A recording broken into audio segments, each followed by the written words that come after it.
Good নিউজটা দিতে যাচ্ছি সেটা মানে ফ্রেশার্স ক্যান্ডিডেট এবং ইন সার্ভিস যাদের স্কোর কম হয়েছে, মানে 30 বা 30 নিচেই কাছাকাছি এরকম একটা স্কোর হয়েছে।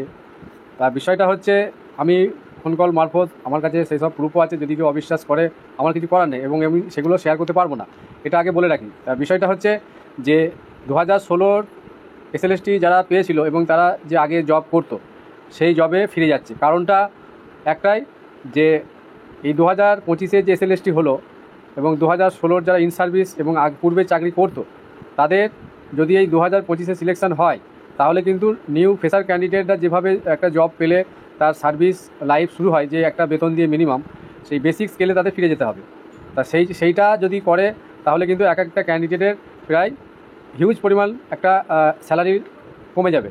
সেইটা থেকে সেই জায়গাটা চিন্তাভাবনা করে তারা কিন্তু এই রিস্কটা নিচ্ছে না, সেই জন্য তারা পূর্বের চাকরিতে সব ফিরে যাচ্ছে। এবং 2025 ইন সার্ভিস, 2016 যারা ইন সার্ভিস এবং যারা চাকরি করতো না তারাও কিন্তু এই নিউ জবে কোনো সার্ভিস কন্টিনিউশন পাবে না। তাহলে একটা ফ্রেশার ক্যান্ডিডেটের সাথে তাদের বেতন, যে একটা ফ্রেশার ক্যান্ডিডেট যে বেতন পাবে তাদেরও সেম বেতনের সাথেই জয়েন করতে হবে সার্ভিসে, যারা এই 2025 এই কোয়ালিফাই করবে, মেরিট লিস্টে আসবে এবং স্কুলে যখন জয়েন করবে একজন ফ্রেশারের যা বেতন হবে একজন ইন সার্ভিস 2016 ক্যান্ডিডেটেও মানে একই স্যালারি হবে, সে টিচার হলেও কিছু করার নেই।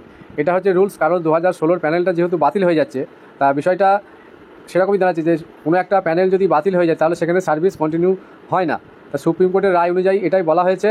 এবং যে সমস্ত ইন সার্ভিস টিচার 2016 আগে জব করতো তারা বিভিন্ন, কেউ মাদ্রাসায় করতো, কেউ স্কুলে করতো, কেউ প্রাইমারিতে করতো, সেই তুলনায় তাদের সেই পুরনো স্কেল অনুযায়ী সেই আগের চাকরির যে অনুযায়ী তাদের সার্ভিস কন্টিনিউশনটা দেওয়া হবে। তা সেই হিসাবে দেখতে গেলে 2016 ক্যান্ডিডেটরা যারা ইন সার্ভিস আগে পূর্বেই ইন সার্ভিস ছিল তাদের কিন্তু সার্ভিস কন্টিনিউশন পাচ্ছে, কিন্তু যারা কোনো সার্ভিস করতো না তাহলে তারা নতুন করে আবার পরীক্ষায় বসছে, তাদের তো চাকরিটা নিতেই হবে, সেটা বেতনটা এই শুরু থেকে হলেও কিছু করার নেই। তা এই দিক থেকে ইন সার্ভিস এবং ফ্রেশার দুজন মানে দুদিক থেকেই একটু লাভবান হলো। কারণ যত ইন সার্ভিস পাস করেছিল 2016 আগে যারা চাকরি করতো সেই পোস্টগুলো কিন্তু সব খালি হবে এবং সেই পোস্টগুলো খালি হওয়ার জন্য নতুন ফ্রেশারদের বা ইন সার্ভিসদের জন্য যাদের পরীক্ষা মোটামুটি খারাপ হয়েছিল তারা কিন্তু কিছুটা বেনিফিট পাচ্ছে। তাই এই খবরটাই আমার দেওয়ার ছিল।